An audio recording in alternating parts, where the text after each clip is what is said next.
mo dé wẹ́rẹ́ bí èjì alẹ́ mo dé gùdù bí èjì òwúrọ̀ ẹ káàbọ̀ mo dé pápápá bí èjì ìyálẹ̀ ta mo dé bẹ́mi tí ń dé ọlọ́pọ̀lọpọ̀ orin àrí ọ̀dẹ bá ń ti yín rí ọ̀gá mi títí ayé lórin tiwa ó sì mọ̀dún ń gbọ́ sí ti bẹ́ẹ̀ ni dídùn tó ní ìrèké dídùn tó ní ìgàn yàgò lọ́nà lóhun arìnkùn ìbà lọ́wọ́ ọba mímí ọba mímí ọba mímí olú mi ọba tó dá wa sílé ayé ọba tó lóhun gbogbo tó sì lè so gbogbo tó bá fẹ́ lórí ìwà. bẹ́ẹ̀ ni adarí má gbàgbé olórí adé olódùmarè ọba tó dá gbogbo wa. ọba gbà ńlá olókìkí ìṣẹ̀ǹbáyé ọba abánisọ̀rọ̀ mọ́mọ́ tán ní jẹ́mu gbé ọ̀gá lórí ayé ọ̀rẹ́ mi ọmọ ọlọ́jọ́ mi ń lè mí kì í ń fa dákẹ́ mọ́ gbọ́rọ̀ ẹnu mi ẹnjìníà olúwa tó sìn àṣeyí sàmọ́dún mo ló ti sọdún èyí ó ṣe tẹ̀lé ìdò àìkú bọ̀rọ̀ tí ń pa alálùbáríkọ ọmọ àmì kíre ó relédè ọ kíbi ó máa yà lójú ọ̀nà rẹ lọ́jọ́ gbogbo ọmọ wọn lóṣogbo òròkì máa gbọ́rọ̀ ẹnu mi ọmọ Òṣogbo òròkì àsálà o aró ń bẹ lóṣogbo fi ń wù nílọ Ọ̀ṣun ń bẹ lóṣogbo fi ń wù nílọ ọmọ àríwó pẹ́ta báàrí mi bá pẹ́ta àrígbà ẹ̀dákẹ́ máa gbọ́rọ̀ ẹnu mi ọmọ àrọ̀ gidigba lálẹ́ odò dákẹ́ máa fi yè bọ́rọ̀ ọmọ ọdẹ tí ń kọrin lọ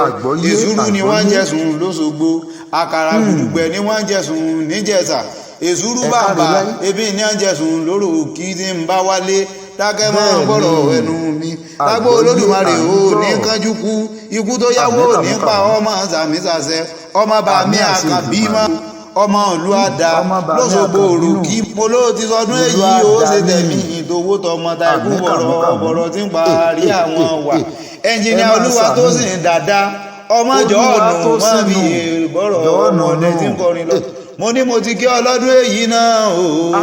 ìgbà tó bá dìbò yá àmọ́dún mo ní agíra wa tìbí ti ràn tówó tọmọ ta ikú bọ̀rọ̀ ó relédè ọ kíbi ó mọ̀ yà lójú ọ̀nà rẹ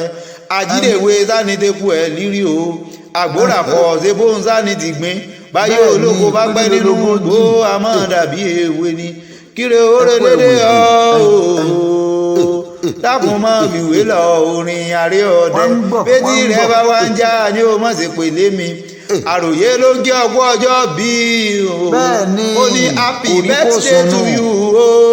happy birthday o àṣeyí sàmọ́dún ọdún ayọ̀ ló sì àṣàmọ́dún sẹ́mi inú ò ní gbé ọ ò ní kọ́ bọ̀ náà mọ́ sàmísàsì àfẹ́jú electrician tó mọ̀ òye ó náà kọ́ bàbá rẹ̀ ló fi wà rẹjọba bò nínú rẹ̀ tó bá kàrá ń gídá tán ó lè gbé mi drama yé kó gbé mi débẹ̀ níbẹ̀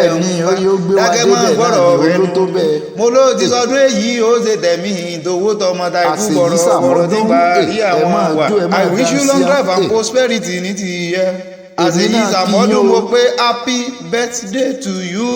sir. happy birthday to you.